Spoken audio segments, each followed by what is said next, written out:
1 साल के अंदर उनके यहाँ सुंदर सा बालक होता है। सुशीला को गुस्सा आता है और वो जाकर रमेश के खिलाफ कंप्लेंट देती है। तो रमेश जाकर सुशीला के खिलाफ कंप्लेंट देता है। पुलिस कंप्लेंट वापस लेकर सुशीला को ही कटघरे में खड़े करते हैं। तपती गर्मी में बिना पैरों में चप्पल पहने हरीश और भव्या भागते हुए जाते हैं। उनसे थोड़ी ही दूर पे शारदा थी। उन्हें भागते हुए देखकर पकड़ने के लिए पीछे पीछे वो भी भागती है। अरे रुको, बहुत तेज गर्मी है, पैरों में चप्पल भी नहीं है। मेरी बात सुनो, तुम लोग भागना बंद करो और वापस घर चलो। हम नहीं आएंगे, हम माँ के पास जाएंगे और उन्हीं के साथ रहेंगे। मंदिर में तुम्हारी माँ छाँव में नहीं बैठी है, चिलचिलाती धूप में छतरी लेके बैठ के वहाँ पे फूल बेच रही है। मेरी बात सुनो, तुम लोग लौट के आ जाओ। वैसे भी शाम होते ही तुम्हारी माँ घर लौट आएगी, तब हम बात कर लेंगे। बहुत लेट हो जाती है माँ के आते आते, तब तक हम सो जाते हैं। फिर जब हम सुबह उठते हैं तो देखते हैं माँ नहीं, आप है। आपके साथ साथ तो घर में बहुत ज्यादा गर्मी है। ऐसा नाश्ता देती हैं कि खाने को मन भी नहीं करता। बाहर सोचे कि खेलने जाओ तो भी गर्मी, और घर पे बैठ के टीवी देखो तो भी गर्मी। बात करो तो गरम, किसी भी चीज को छुओ तो गरम। गर्मी और गर्मी, उस घर में अब हम नहीं रह सकते हैं, हम माँ के पास जाएंगे। इस तरह कहकर हरीश और भव्या गरीब बहू रानी अनामिका, जो कि फूल बेच रही थी मंदिर के बाहर, उसके पास भागते हुए जाते हैं। बच्चों को वहाँ देखकर अनामिका चिंतित हो जाती है। पीछे पीछे शारदा आती है, वो भी बेहोश होने की हालत में। अरे माँ जी, क्या हो गया? पहले हरीश और भव्या ऐसे भागते हुए आए, फिर आप पीछे पीछे भागते हुए आ रही है। किसी कुत्ते पे पत्थर फेंका है क्या, या फिर किसी सोते हुए बैल के पूंछ पकड़ के आप लोगों ने खींचा हो और वो भगा रहा हो? हुआ क्या माँ जी? कुछ नहीं हुआ बहू, अपने बेटा और बेटी जो कि पहले तुम्हारे पास भागते हुए आए हैं, उनसे पूछो, उसके बाद मैं बताती हूँ। क्या हो गया बच्चे, तुम लोग इस तरह से भागते हुए यहाँ पे क्यों आए? घर बहुत गर्म है, जो कुछ हम छूते हैं उसमें गर्मी लगती है।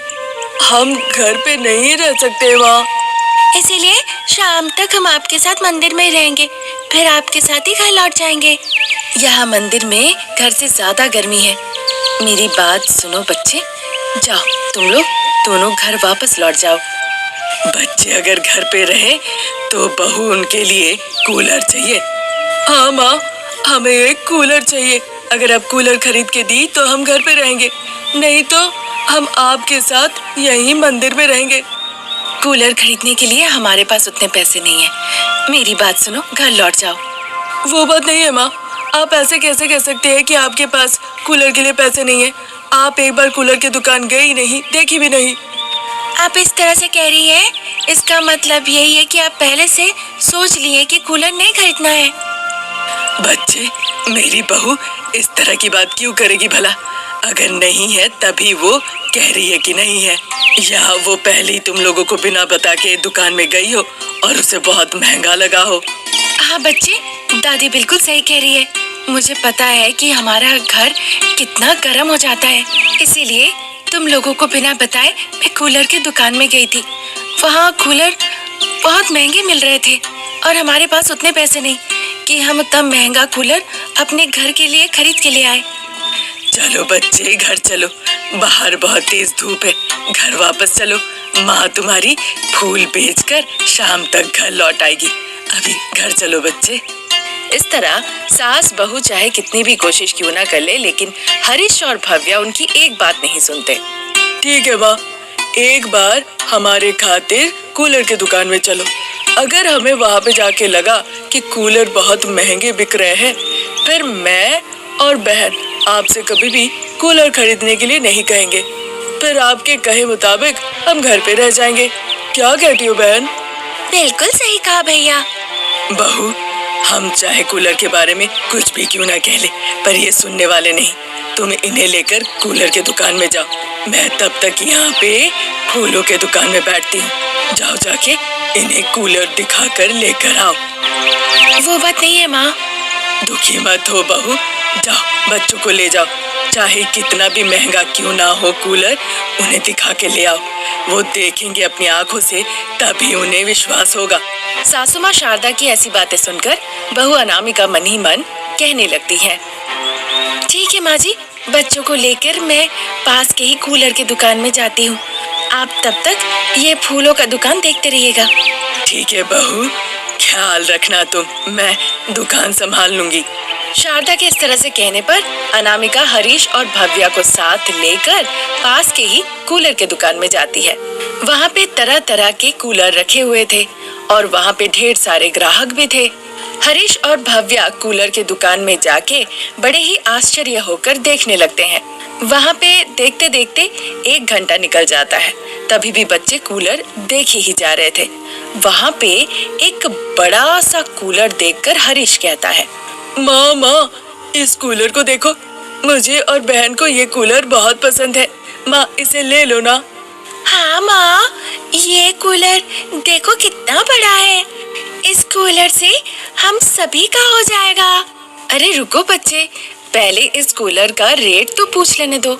ऐसा वो कह ही रही थी, तब तक दुकानदार वहाँ पे आ जाता है। बताइए मैडम, कौन सा कूलर आपको चाहिए? ये चाहिए, हमें ये दे दो। बच्चे थोड़ा शांत हो जाओ, हम लोगों को जरा बात करने दो। इस तरह कहने पर हरीश और भव्या शांत हो जाते हैं। भाई साहब, ये कूलर कितने का है? 15,000 बहन। ये सुनकर अनामिका फिर एक शब्द भी नहीं कह पाई। अगर आप कहेंगी तो 1,000 कम कर सकता हूँ, 14,000 लगेंगे कूलर के। मेरे पास उतने पैसे नहीं है भाई साहब। इतना कहकर उस दुकान से निकल के अनामिका बच्चों को लेकर अपने फूलों की दुकान में लौट आती है। हरीश और भव्या रोने लगे, शैतानी करने लगे और उस बड़े से कूलर के लिए जिद करने लगे।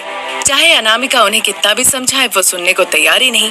इस बात से अनामिका को गुस्सा आ जाता है और एक छड़ी लेकर वो बच्चों को बहुत पीटने लगती है। देख के शारदा को बड़ा गुस्सा आता है। अरे बहू, जरा रुको, इस तरह बच्चों को कोई पीटता है क्या? इस तरह शारदा अनामिका को डांट फटकार लगाती है और बच्चों को वहाँ से लेकर घर चली जाती है। जिन हाथों से वो बच्चों को मारी थी, उन हाथों को देखकर अनामिका, मुझे माफ कर देना बच्चे, आज महसूस हो रहा है कि काश तुम लोग दोनों अमीर घर में पैदा होते। वो कहकर दुखी हो रही थी, तब तक वहाँ पर माधवी आती है। अरे अनामिका, तुम बच्चों को उस तरह से क्यों मार रही थी? अपनी गरीबी को तो नहीं मार सकती हो ना, इसीलिए बच्चों को मार रही थी। ये गर्मी हम ही नहीं सह पा रहे हैं, तो बच्चे कैसे सहेंगे बताओ? तो क्या हम अपने औकात से ज्यादा सोचे? तुम ही बताओ कैसे होगा? बच्चों के लिए करना पड़ता है अनामिका। मैं नहीं कर सकती हूँ माधवी, हमें कूलर कम भाव में भी तो मिल सकते हैं ना। वो सब बहुत छोटे हैं, सिर्फ एक ही को हवा लग पाएगा, बाकी लोग क्या करेंगे तुम ही बताओ फिर।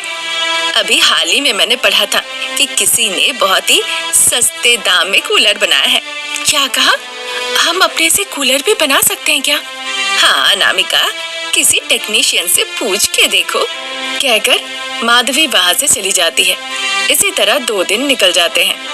अगर उनके कहे मुताबिक मैं बनाऊं, फिर तो गरीब लोगों को भी कूलर मिल सकता है, उससे बहुत पैसे भी बच जाएंगे। पर ये कूलर मैं बनाऊं कैसे? इस तरह से वो सोचने लगती है। फिर मंदिर से थोड़ी ही दूर पे जाने के बाद उसे बांस की झाड़ें दिखती है। तभी अनामिका को बांस से कूलर बनाने की एक अच्छी सी तरकीब आती है। फिर घर पे अपने पति रमेश, ससुर जी प्रसाद, उनकी मदद से वो बच्चों के लिए बांस से एक बड़ा सा कूलर बना लेती है। फिर कूलर को ऑन किया जाता है। उस बांस के कूलर से ठंडी ठंडी हवा आने लगती है। ये देखकर भव्या और हरीश बहुत खुश होते हैं। माँ, ये बांस से बना हुआ कूलर बहुत अच्छा है, बहुत ठंडी हवा आ रही है। सच में माँ, इससे आ रही हवा बहुत ठंडी है। दोनों बच्चों को इस तरह खुश देखे अनामिका का मन भी बहुत खुश हो जाता है। तभी उसे लगता है अगर वो बांस के पेड़ से और भी कूलर बनाए तो कई लोगों की मदद भी हो जाएगी। ये बात वो अपने पति और ससुर जी से कहती है। पिताजी, तो आप इस बारे में क्या कहना चाहेंगे? बहुत अच्छी तरकीब सोचा है बहू। लोगों को कम भाव में बांस के पेड़ का कूलर मिल जाएगा और हमारे घर में भी 2 पैसे आएंगे। हम किसी के भी पैसे ठग नहीं रहे हैं और किसी को भी लेने के लिए नहीं कह रहे हैं। हम घर के बाहर रख देंगे, जिन्हें पसंद आएगा वो यहाँ से लेके जाएंगे।